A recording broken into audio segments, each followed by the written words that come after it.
trainers and other health professionals, I've decided that it'd be a good idea to share it online with as many people as I can. So I think to get that through. So look, right now, let's go through how someone can log on to that, because it's only an hour or so away that you actually do it, isn't it? That's right. 11 o'clock today is when it's airing. So basically, how people can get onto that is they basically log into Facebook there, and they can find our page at Nick David Health, Fitness and Weight Loss Tips. And when they jump into there, they'll find the event Facebook, and then they can just click through straight to the link from there into the online room. Right, well, I'm going to be there from 11.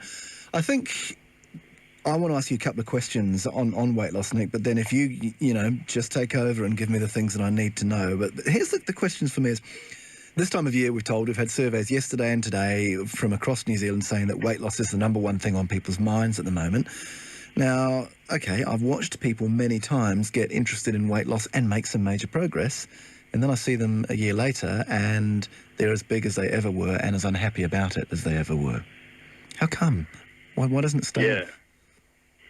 That's a great question, and there's some fundamentals in there that I think a lot of people, myself included, tried right at the start. We've all tried different diets, we've all tried different changes, and the way I look at it is I feel that we're all in the same, we're all in a sailing boat, and the same wind, it blows on us all. And so you got the wind of opportunity, but you also got the wind of failure. We've got the political wind blowing on us. We've got all different, we all get hit from different things in life, but the real difference between what separates people who succeed long-term and people who succeed only short-term is the set of the sail.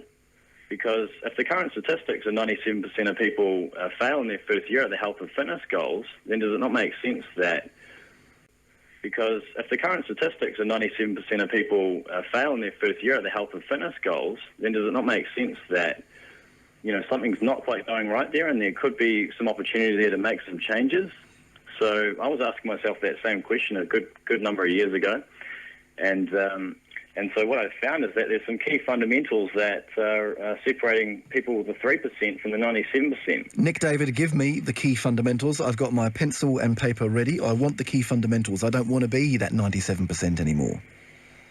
Okay, yeah. So, and hey, I was in that same boat, and I can definitely understand that. And so what I've found, my personal experience and that of my clients and other health professionals that I work with, is that we've found that there's some fundamentals, and the first one is belief.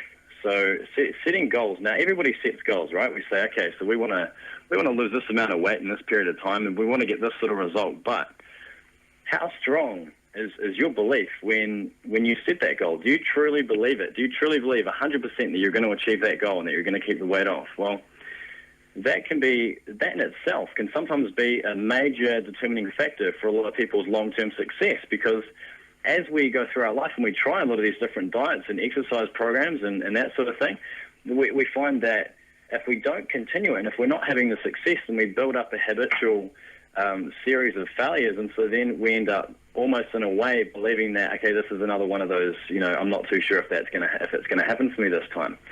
So the way that you can actually build some really strong belief is, instead of creating your goal as, I should lose some weight, more like I must lose some weight. And so then quickly into I am losing weight. Exactly. Perfect.